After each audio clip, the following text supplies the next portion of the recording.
Recently I got engaged to my amazing fiancée Amy. I was the happiest I have ever been when Amy said yes, and was nothing but excited for our wedding.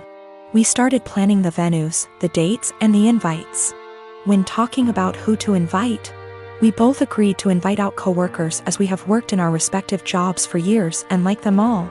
As I checked that off the list, Amy spoke up and said everyone from my job can come except my work friend Tally. Tally is also one of my close friends, so this surprised me that Amy didn't want to invite her. She has met Tally multiple times and there didn't seem to be any issues. When I asked why, she said she just doesn't like her and finds our friendship uncomfortable, saying she thinks that Tally is the type of person to try to sway taken men and be the center of attention. After talking some more to see where she got this idea, it turned out this was based on nothing but Tally's looks, as even Amy admitted that Tally is always very kind to her. But still, Amy is adamant about Tally not going and said that she makes her insecure. Amy is a beautiful woman, so I don't know why she feels this way. I told Amy that if it makes her feel comfortable not having Tally at the wedding, then that is fine. But before invitations go out, I wanted to speak to her privately to let her know to save embarrassment. Amy agreed, and that was really that. We didn't speak on the matter after. A week or so later I went into work and Tally started to ignore me, only really talking if it was work related. I was confused as it isn't just her, our coworkers have started to ignore her and acting strange to me. So I contacted her BF, only for him to be sarcastic on the phone. I asked what the problem was when he asked if I actually didn't know what happened. He then filled me in. Turned out a few days earlier Amy came to my work on my day off with invitations. I had no idea she even made them yet. And handed everyone an invite in front of Tally, then saying to Tally, "You aren't invited, women like you aren't welcome," which has sparked everyone suggesting she is my other woman. Since then she has been harassed by some guys at work and shunned by the women. She is now looking for another job. This pissed me off and I apologized profusely as I didn't know. When I got home that night, I confronted Amy about this. She denied it at first, but then told me she did it, but it is now not an issue because she's quitting her job. I flipped on her, saying how she clearly didn't trust me to say and that she crossed a line doing all this behind my back. She didn't see the problem and got upset, asking me why I'm so mad, me responding, "If we are really going to get married, get your insecurities in check and grow up." I stayed at a friend's since but have had texts from Amy, her friends, and her mother saying for this and that Amy doesn't deserve this treatment. I have made many attempts to speak to Tally privately to find out what was happening prior to contacting her BF.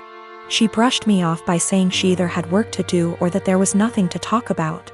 No one would really speak to me, so I contacted her BF as a last resort.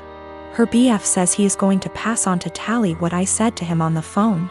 The wedding is currently on hold, that is also why I'm staying at my friend's. Need some distance to figure stuff out. Nothing has or ever will happen with Tally, no feelings, nothing adult, absolutely nothing. Tally is happy and in love, her boyfriend is someone I also consider a close friend. I was happy with Amy prior to this. And Tally is more like a sister to me. Unfortunately, due to what Amy has done, all I can really do is damage control. Of course I am planning to explain to everyone what has happened. I do not want Tally to be going through this. She is a genuinely kind person who does not deserve any of this. I live in an apartment on the ground floor of a house that was converted to apartments. My neighbors, one street over but the back of their house faces the back of the house I live in, can see my whole backyard and vice versa. My apartment has a whole wall of windows that are on the back of the house. It's gorgeous and is a big reason I picked the place. I love keeping plants and it let in a lot of light. Looking out, there is the neighbor's backyard, which is large and comes up close to my place. The property line is maybe 10 or 15 feet from my windows. Once it has gotten to be warm out, I've noticed the husband of the family who owns that house looking into my apartment a lot. Even sometimes I'll look up and see him, look away, then look back minutes later and he's still looking. So I started shutting the shades during the day, but that was kind of annoying. My place is a dark, cramped shoebox without the windows open. And I can't do that for too long because the plants were struggling without light, so I bought these window coverings that make windows into one-way mirrors. During the day when it is light out, my windows look just like mirrors now. From the inside it looks pretty much the same, the windows look tinted slightly darker, but that's it. From the outside you can't see in at all, it looks exactly like mirrors. The section of windows it's applied to is about 8 feet high and 20 feet wide. After a week of the window coverings being up, both of the parents from the neighbor's house came to my door and wanted to talk to me. The wife was complaining about the windows for a lot of reasons.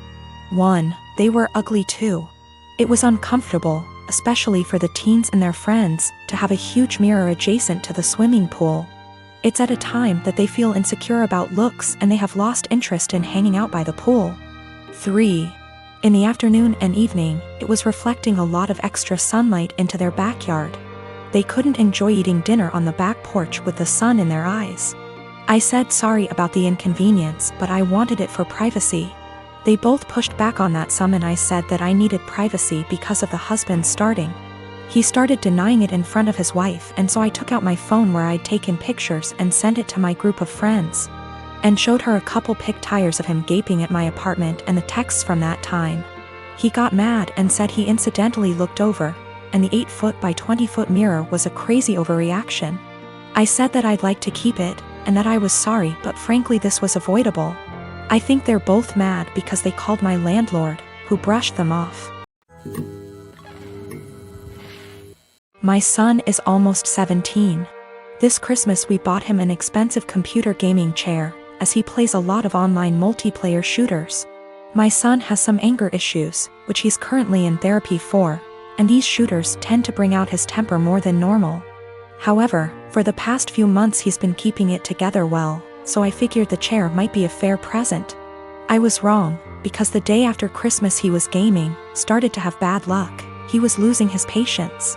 This culminated in him screaming insults and then picking up his chair and slamming it into the ground, breaking the back of it.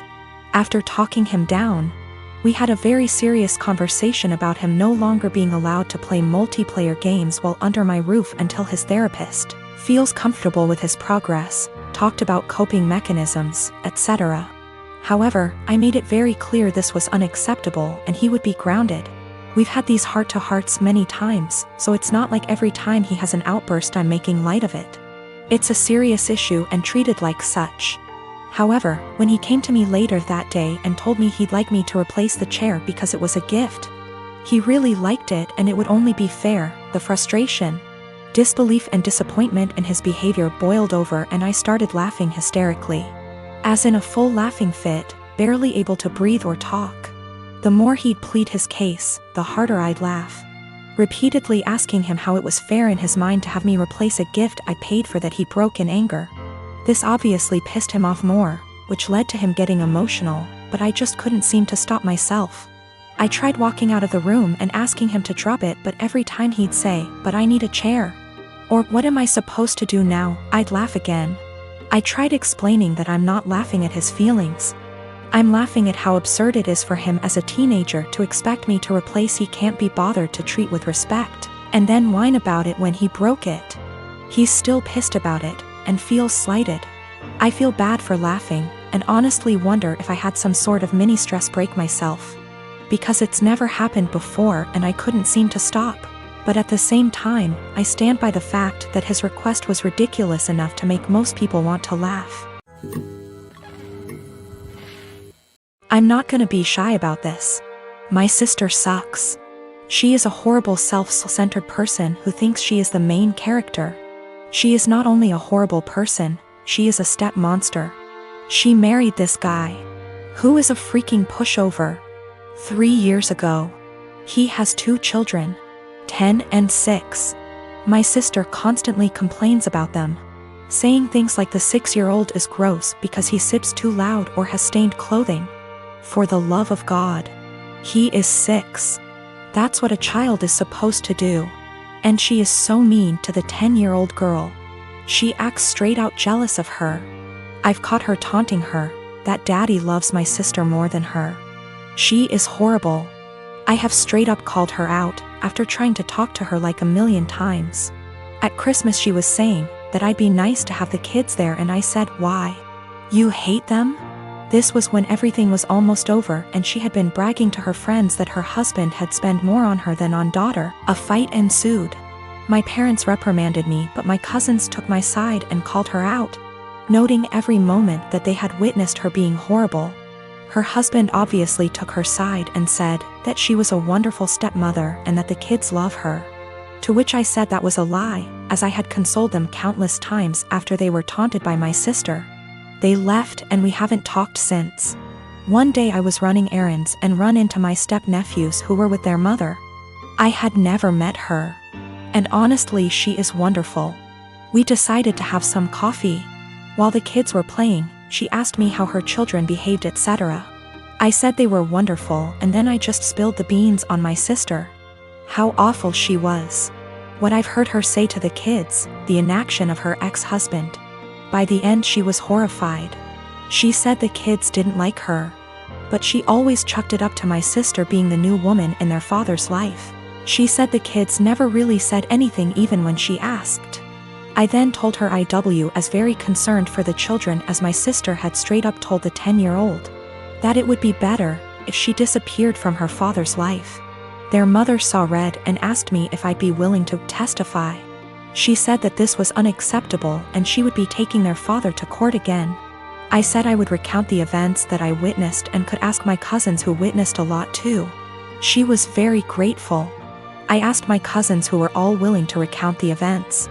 Word got around to my parents and by extension my sister, and they have been calling me the biggest asshole on the planet who would betray family on a whim.